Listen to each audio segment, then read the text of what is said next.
Manhattan's skyline is a monument to ambition, money, and family legacies. Every tower has a story, and some of those stories end badly.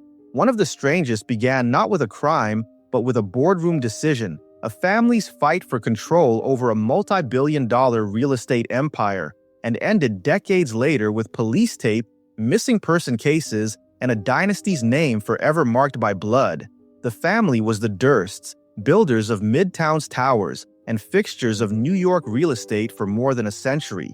Founded by Joseph Durst in 1915, the Durst organization owned and managed some of the most recognizable properties on 6th Avenue, Times Square, and eventually 1 Bryant Park. When the patriarch Joseph died in 1974, his son Seymour Durst took control. Under Seymour, the firm became known for sharp negotiating, conservative financing, and long-term control of Manhattan land. But behind the skyscrapers was a quieter conflict between Seymour's 2 eldest sons. Robert was the firstborn, brilliant, unpredictable, and expected to inherit the empire. Douglas, younger and steadier, was the methodical builder Seymour trusted to keep the family business on course. Throughout the 1970s and 80s, Robert worked inside the company but increasingly clashed with his father and siblings. He wanted faster deals, riskier moves, and recognition. The rest of the family wanted stability. Tension simmered for years. By the late 1980s, Seymour had quietly concluded that Robert couldn't lead the business. In 1992, the Durst organization formally named Douglas Durst as president and successor. Robert was eased out. When Seymour died in 1995, the succession was complete. Douglas controlled the company, Robert did not. It was the kind of dynastic real estate decision that happens all the time in Manhattan, an heir apparent replaced by a safer pair of hands. But this one would turn out differently. Long before the succession, Robert's personal life had already veered into darkness. In 1982, his wife Kathleen "Kathy" Durst, a medical student, vanished after what witnesses described as an argument at their Westchester home. She was 29 years old. Robert told police she had taken a train back to the city. Friends said she feared for her safety. Her body was never found. No charges were filed at the time, and the case went cold for decades. Robert's removal from the company didn't cause Kathy's disappearance, but it deepened his isolation. Cut off from both his family and the firm, he drifted away from Manhattan altogether.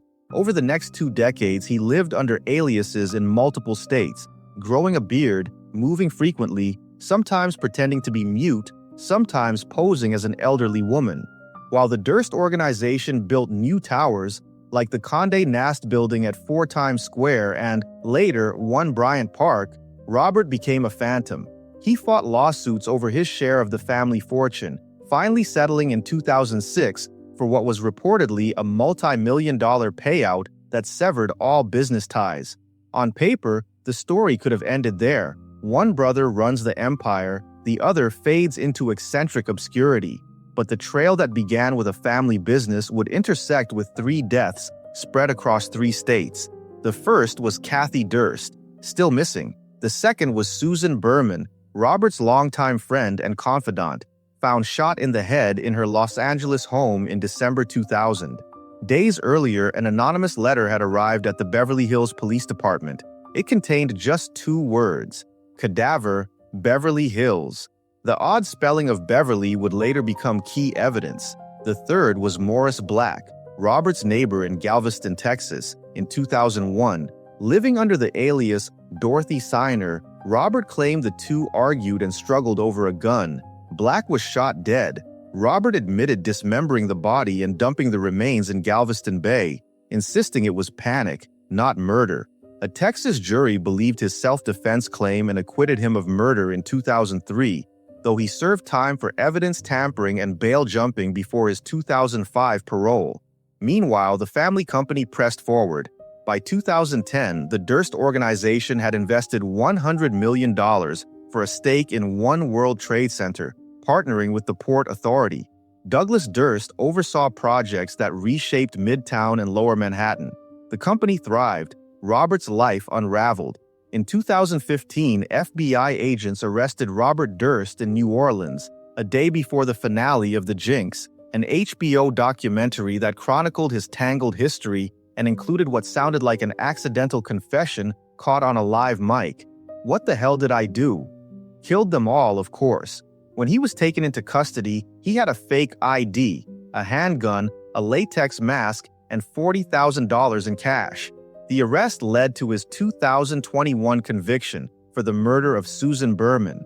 Prosecutors said Berman helped him cover up Kathy's disappearance and that he killed her to keep her quiet as investigators reopened the cold case. That same year, a Westchester County grand jury indicted him for Kathy's murder. He never stood trial. He died in a California prison in January 2022, age 78.